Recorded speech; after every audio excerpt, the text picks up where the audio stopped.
Samori, you guys came out hot, 17 points at halftime. What, in your opinion, changed in the second half? We just weren't making plays. That's what the game of football comes down to, is making plays, especially when they matter. And unfortunately, we weren't able to make the right plays when it mattered, and it cost us. On the Martinez throw that was supposed to go to you, but ended up in an interception, was that was there a miscommunication there, or a route depth thing, or? No, I don't believe there was a miscommunication.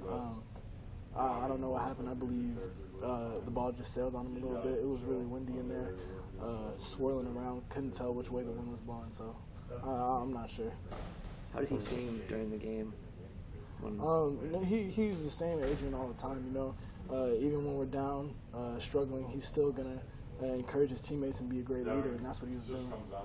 On the play right before the end of the first half, you had to throw down the sideline there. Yeah. Was that an issue of the ball in the shadows in the sun? Was it just a little out of your reach? No, it wasn't the sun. I would say, I don't want to make excuses for myself, but I would say it was the wind.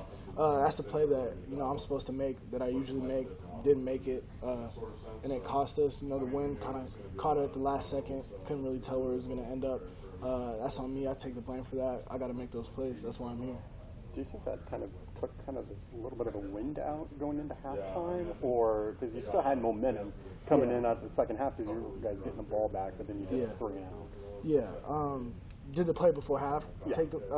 I wouldn't say so. Obviously it's a play that we'd like to have. Would have put us up a little bit more, but we still had good momentum going into halftime.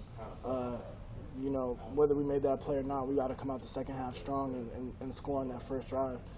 That first drive in the second half is always, a big one, important one, and we got to capitalize on that. What did Purdue do differently in the second half that they didn't do in the first half defensively? They really kept it the same the whole time, except for when we got towards the end of the game when they knew we had to throw the ball to score. They kind of backed off a little bit, playing the pass. But other than that, they kept it the same the whole game. Nothing that they did kept us from scoring points or winning. It was on us. We got to make plays, like I said. How much? They had the ball for 38 minutes. How much pressure does that put on an offense when you guys know you don't have very many opportunities? Yeah, it definitely puts more pressure on us. It just makes our possessions more important. It was the same thing in the Minnesota game. They were, holding the ball the whole time, and we weren't getting as many possessions as we would like. But that just means that we got to take advantage of every possession. Can't be going 3 and out when they're holding the ball for 5 minutes, 7 minutes, 9 minutes. So. We just got to take advantage of our possessions. That's on the offense. Coach Frost said that he left the post-game discussion to the captains. What did they say to you guys? How did you interpret their message? I'm not going to go into detail because that's kind of just, like a private team thing. But basically that, we gotta stay locked in and we all got to stay bought in. One of the things that was said is, it would be really easy for us to, give up on the rest of the season. But we don't think that that's the type of team we are. No matter what, we're going to keep fighting. We're going to keep going hard and, hopefully finish out this season strong. What was the mood on the sideline? Did you see disappointment on the sideline? Did you see any signs of guys maybe, you said people made a buy-in. Did you see signs that people weren't? No, I wouldn't say so. It's definitely hard. When we had plenty of chances to win the game, and we just couldn't do it. It's on us. We couldn't make the plays that we needed to. But on the sideline, I would say, we kept encouraged. Because we knew we were in the game. Even until the very end.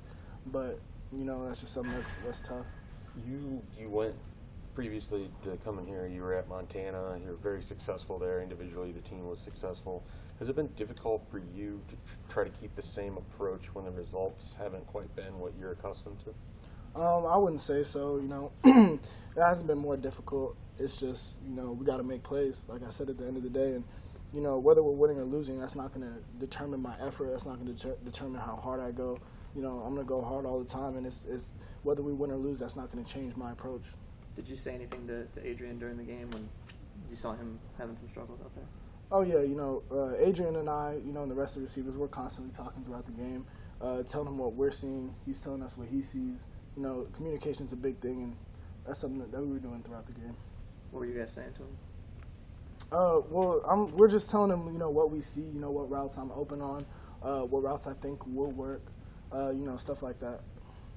How do you guys hit the reset button, especially for Ohio State coming in next weekend? Yes, we just got to hit that button. Like, that's what we got to do every week, Whether we win or lose, we got to reset.